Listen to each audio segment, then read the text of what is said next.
Ma femme m'a trahi en contactant ma famille, celle que je n'avais pas vue depuis 19 ans, parce que j'ai fui la maison après des années d'abus, mais maintenant, elle me supplie de lui pardonner. Je ne pensais jamais les entendre à nouveau. Pendant 19 ans, j'ai vécu sans un seul appel, sans un message, sans même un signe qu'ils se souvenaient de mon existence. Et franchement, je préférais ça. Après tout ce que j'ai vécu avec eux, je n'avais ni besoin ni envie de leur présence dans ma vie.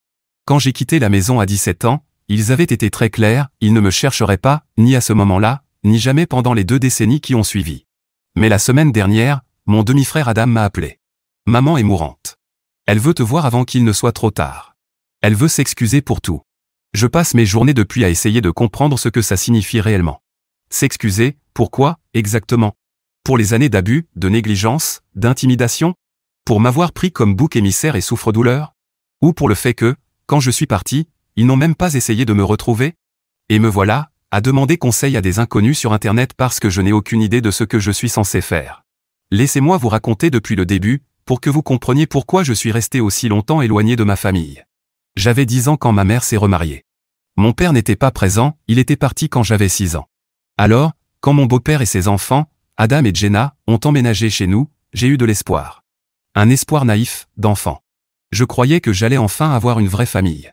Des frères et sœurs avec qui jouer, un beau-père qui me traiterait comme son propre fils, une mère heureuse à nouveau. Mais cette illusion s'est vite effondrée. Dès leur arrivée, j'étais l'étranger. Adam avait 2 ans de plus que moi, Jenna 1 an de plus. Ils ont très vite fait comprendre que je n'étais pas des leurs. Au début, c'était des petites choses, m'ignorer, chuchoter et rire quand j'entrais dans une pièce, mais très vite, ça s'est aggravé. Adam était un vrai tyran. Il me poussait, cassait mes affaires, m'insultait juste pour provoquer une réaction. Jenna était plus sournoise, mais tout aussi cruelle. Elle lançait des rumeurs sur moi à l'école, jetait mes devoirs, volait tout ce qui me procurait un peu de joie. J'ai essayé d'en parler à ma mère. J'ai tenté de lui expliquer ce qu'il me faisait, mais chaque fois, elle balayait ça d'un revers de main. Elle disait, il te taquine, c'est tout, ou, tu es trop sensible, ou pire, s'il te traite comme ça, demande-toi ce que tu fais pour le mériter. Quant à mon beau-père, il ne m'a jamais frappé, mais il ne faisait rien pour les arrêter. Si Adam me plaquait contre un mur, il riait, les garçons sont comme ça. Si Jenna criait sur moi, il haussait les épaules, c'est normal entre frères et sœurs. J'étais juste le fardeau qui venait avec ma mère. À 14 ans, j'ai arrêté d'essayer. Ma mère s'en fichait. Mon beau-père aussi. Adam et Jenna se nourrissaient de ma souffrance. J'étais le coupable idéal de tout ce qui allait mal dans cette maison. Adam ratait un contrôle? C'était ma faute, je l'avais distrait. Jenna perdait quelque chose? Forcément, je l'avais volé. La phrase préférée de ma mère était devenue « Tu ne peux pas juste te tenir tranquille? Tu crées toujours des problèmes. » Le point de rupture est arrivé quand j'avais 16 ans. Jenna m'a accusé de lui avoir volé de l'argent. Je n'y avais pas touché, je ne savais même pas qu'elle en avait. Mais elle a raconté ça à ma mère et à mon beau-père, et ils l'ont cru sans poser de questions. Pas d'enquête. Pas d'explication. Juste une condamnation immédiate. Mon beau-père m'a hurlé dessus, m'a traité de honte de la famille, m'a dit que je ne serais jamais rien. Ma mère s'est contentée de secouer la tête et de dire « Je suis tellement déçue de toi ». Ils m'ont puni pour 1 mois, enfermé dans ma chambre sauf pour aller à l'école. Interdiction de manger avec eux. C'était comme si je n'existais plus, sauf pour me rappeler à quel point j'étais ingrat. C'est là que j'ai compris que je n'avais jamais eu de vraie famille. 1 an plus tard, je n'en pouvais plus. Il fallait que je parte si je voulais survivre. J'ai commencé à économiser chaque centime de mon job à mi-temps, et une nuit, j'ai fait mes valises. J'ai pris le peu que j'avais, quelques vêtements, un sac à dos, un peu d'argent liquide, et je suis parti. J'ai laissé un mot sur la table de la cuisine, ne vous donnez pas la peine de me chercher. Mais voilà, je ne pensais pas qu'ils le prendraient au pied de la lettre.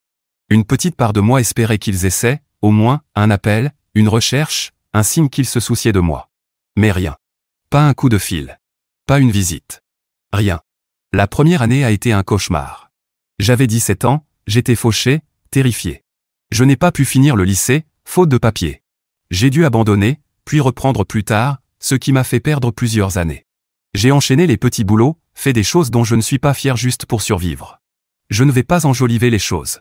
J'ai volé, j'ai vendu. Ce que j'ai fait était mal, je le sais. Mais c'était ça ou retourner dans cette maison, et j'avais juré de ne jamais y remettre les pieds. J'ai fini par économiser assez pour aller dans une école technique. Ce n'était pas facile. Il y a eu des nuits sans manger, des semaines sans dormir, mais j'ai tenu bon. À 20 ans passés, j'ai décroché un emploi stable. Et les choses ont enfin commencé à s'améliorer. Aujourd'hui, à 36 ans, je vis une vie que je n'aurais jamais imaginée. Je gagne très bien ma vie dans un travail que j'aime.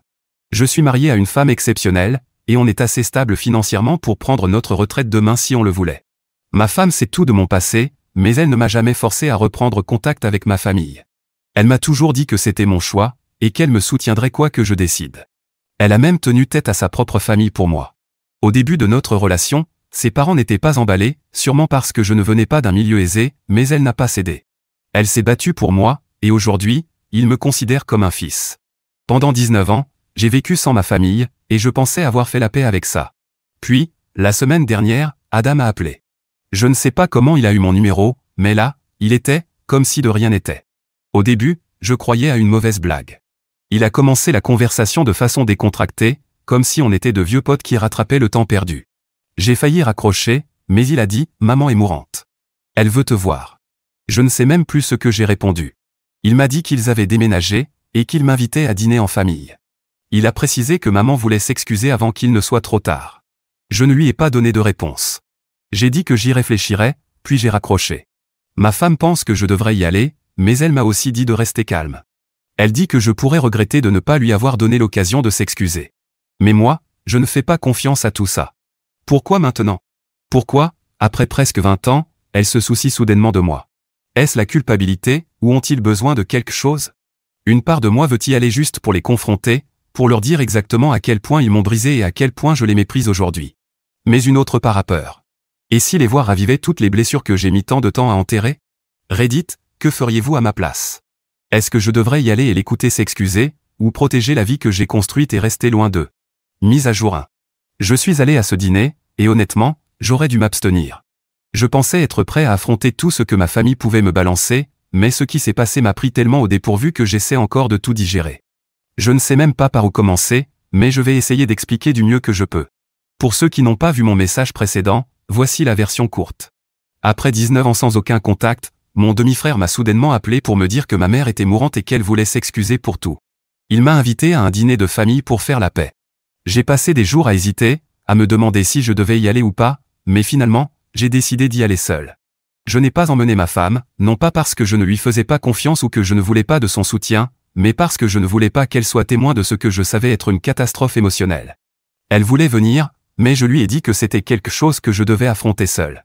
Je ne voulais pas qu'elle me voie dans cet état, en colère, brisé, ou pire encore, manipulé. Alors j'y suis allé.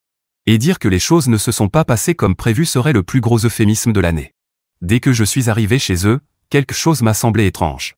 Ce n'était pas la maison dans laquelle j'avais grandi, ils avaient déménagé il y a des années, mais malgré tout, je m'attendais à ressentir un certain sentiment familier. Au lieu de ça, l'endroit semblait froid, presque artificiel, comme ces maisons témoins que l'on voit dans les publicités immobilières, mais où personne ne vit vraiment. Quand Adam a ouvert la porte, il a agi comme si nous avions été les meilleurs amis du monde. Il m'a pris dans ses bras, ce qui, vu notre passé, était pour le moins choquant. Il avait cette énergie bizarre, comme s'il essayait beaucoup trop de paraître accueillant. Tout sonnait faux, mais j'ai joué le jeu et je suis entré. L'ambiance était tout aussi étrange. Ma mère est venue vers moi immédiatement, m'a enlacé en me disant combien elle était heureuse de me voir. Mon beau-père m'a serré la main fermement, et tous deux ont commencé à me poser des questions sur ma vie, mon travail, ma femme. Tout semblait si artificiel, comme s'il récitait un script. Et puis, il y avait ma mère. Elle avait l'air en parfaite santé, aucun signe de maladie, ni de faiblesse, ni de fatigue. Rien. Mon estomac s'est noué quand j'ai compris ce que ça voulait probablement dire. Le dîner a commencé doucement, avec des banalités et des sourires polis, mais j'étais incapable de me concentrer. Mon esprit revenait sans cesse à ce qu'Adam m'avait dit, que ma mère était mourante et voulait s'excuser avant qu'il ne soit trop tard. Mais en la regardant, il était clair que ce trop tard n'avait rien à voir avec une urgence médicale. Finalement, j'ai craqué. Je ne pouvais pas rester là à faire semblant que tout allait bien. Je leur ai demandé directement ce qui se passait et pourquoi ils m'avaient vraiment recontacté. Et là, les masques sont tombés. Ma mère a avoué la première, que l'histoire de sa maladie était fausse. Ils avaient tout inventé parce qu'ils ne savaient pas comment me convaincre autrement de venir. Apparemment, ils pensaient que c'était la seule façon de reconstruire la famille. Entendre ça m'a mis hors de moi. J'avais passé des jours à me torturer l'esprit pour prendre cette décision, tiraillé entre ma colère et l'espoir d'un semblant de réconciliation, pour découvrir que tout reposait sur un mensonge ignoble. Adam a essayé d'intervenir, disant que ce n'était qu'un plan pour nous réunir, comme si c'était une simple incompréhension sans gravité. Je sentais la colère monter en moi alors que près de 20 ans de douleur et de ressentiment me submergeaient. Je ne crois pas avoir jamais été aussi en colère de ma vie. Tout ce que j'avais refoulé pendant 19 ans, tout ce qu'il m'avait fait subir, est ressorti d'un seul coup. J'ai commencé à hurler, et je n'ai pas pu m'arrêter. J'ai dit à ma mère à quel point elle m'avait blessé, comment elle m'avait négligé, et comment elle avait laissé sa nouvelle famille me traiter comme si je n'existais pas. J'ai dit à Adam ce que je pensais de lui, et combien son harcèlement constant m'avait détruit. J'ai confronté mon beau-père aussi, pour avoir regardé sans rien faire pendant que je souffrais sous leur toit. Ce n'était plus juste de la colère, c'était des années entières de trahison et de douleur enfin relâchées. Apparemment, je criais tellement fort que les voisins sont venus voir ce qui se passait. À un moment, quelqu'un a frappé à la porte, mais Adam les a renvoyés, clairement gêné. Ma mère s'est mise à pleurer, et mon beau-père a tenté de me calmer en disant qu'il voulait juste rattraper les choses, mais ça n'a fait qu'empirer. Je leur ai dit qu'ils ne voulaient pas réparer quoi que ce soit, ils voulaient seulement se sentir mieux dans leur conscience. Ils ne m'ont même pas cherché quand j'ai quitté la maison. Pendant 19 ans, rien. Et maintenant, ils pensaient qu'une combine manipulatrice effacerait tout ça. Et puis elle a dit que c'était ma femme qui les avait contactés. Au début, j'ai cru avoir mal entendu.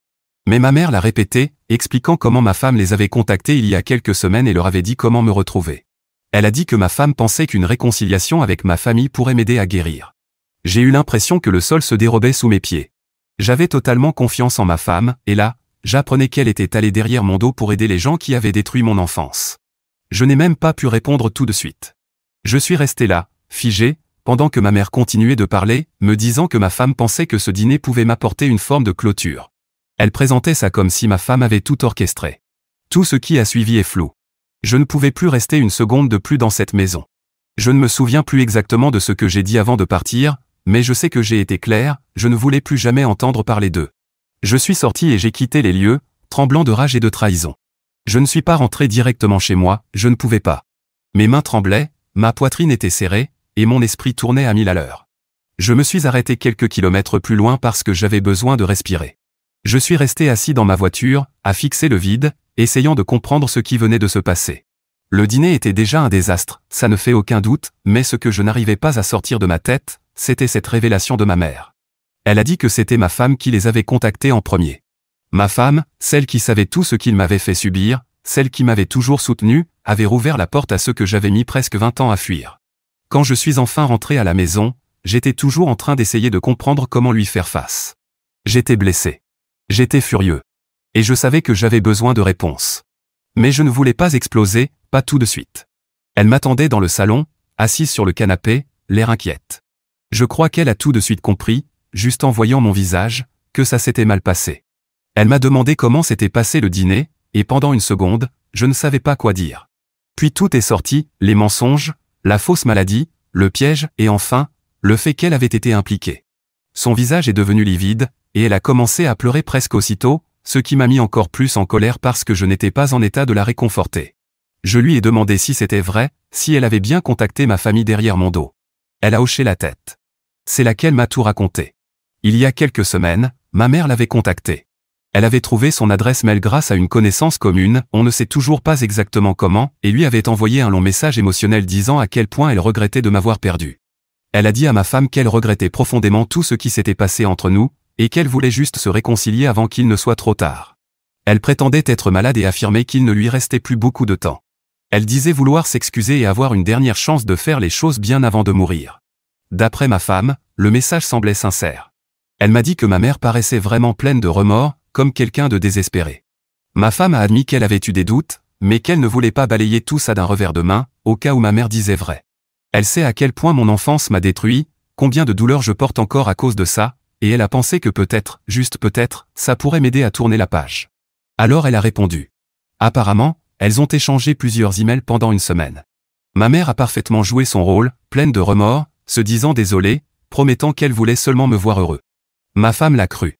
Elle m'a dit que ma mère avait même pleuré au téléphone, lors d'une de leurs conversations, en parlant de combien je lui manquais et de combien elle voulait s'excuser. Mais voilà le problème, ma mère ne lui a jamais parlé du mensonge. Elle n'a jamais mentionné que toute cette histoire de maladie était inventée, ni qu'ils avaient prévu de me piéger avec une fausse réconciliation familiale. Ma femme jure qu'elle ne savait rien de tout ça. Et je pouvais voir qu'elle était sincère.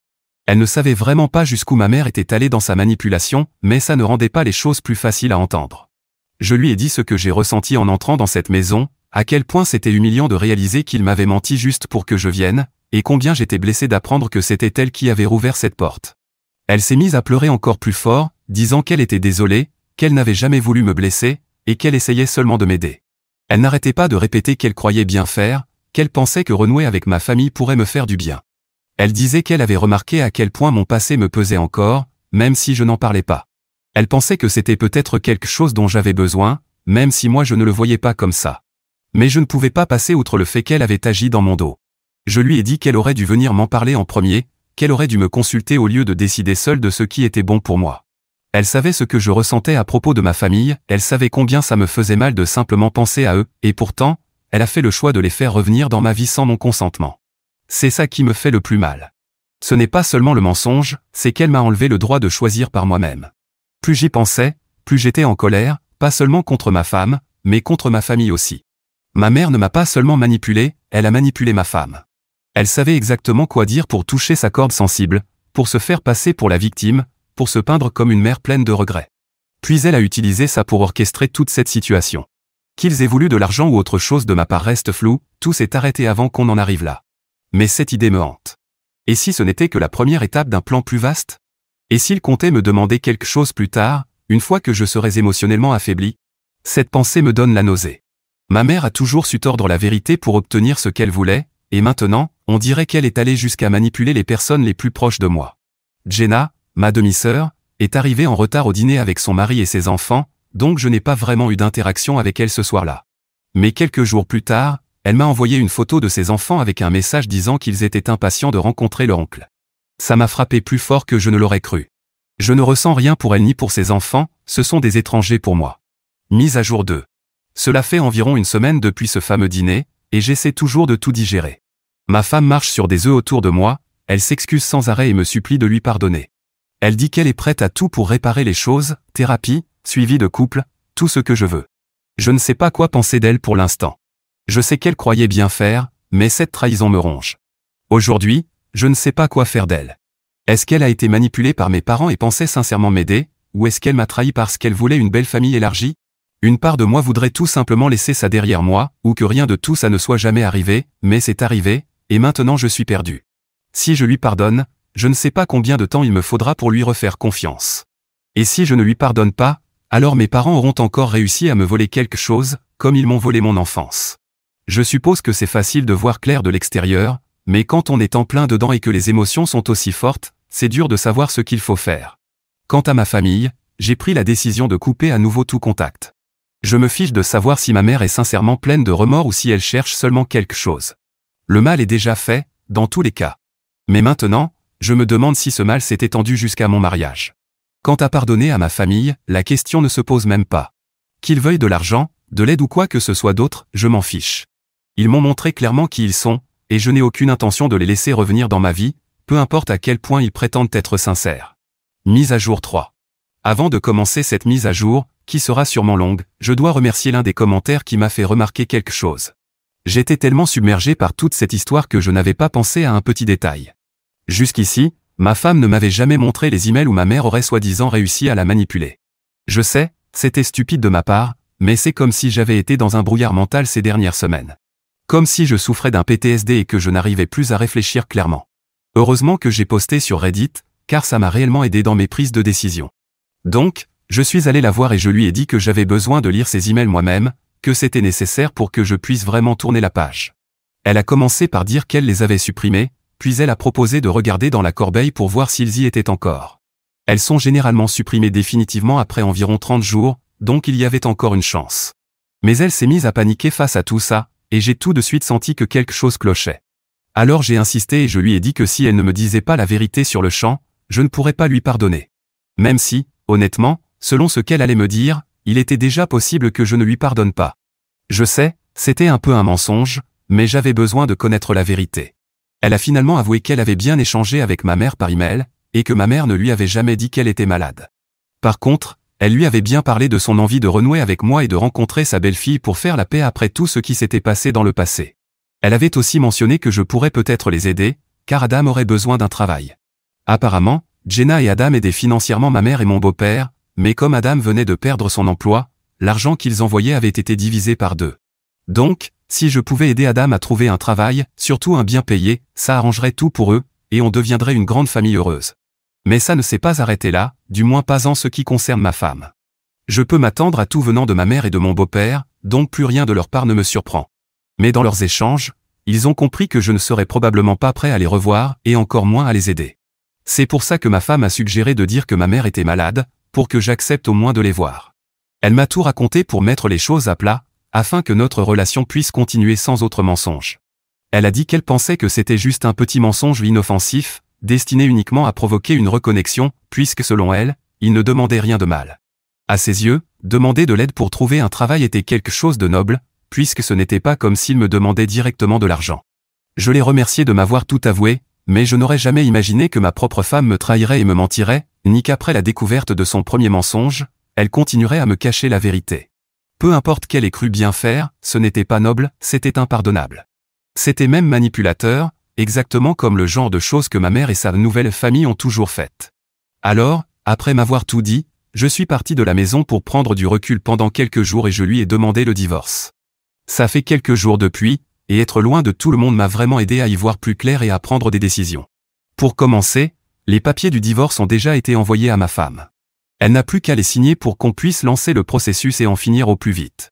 Une bonne chose que j'ai faite avant de me marier, parce que mes finances étaient déjà bien en place, c'est d'avoir signé un contrat prénuptial. Donc ce divorce ne sera pas aussi dur que s'il n'y avait pas eu ce document. J'ai aussi décidé de déménager. J'ai besoin d'être loin de ma famille, loin de mon ex-femme, et de trouver quelqu'un qui respecte mes limites, surtout en ce qui concerne ma famille. Peut-être que je trouverai cette personne un jour, ici ou ailleurs, mais pour l'instant, j'ai besoin de recommencer à zéro. Ce sera sans doute ma dernière mise à jour. Donc si vous n'avez plus de nouvelles de moi pendant un moment, c'est que le divorce est finalisé et que j'ai déménagé dans une nouvelle ville pour commencer une nouvelle vie. Je ne reviendrai que s'il y a quelque chose de vraiment utile ou important à raconter, mais sinon, je considère cette histoire comme clôturée, tout comme mon mariage.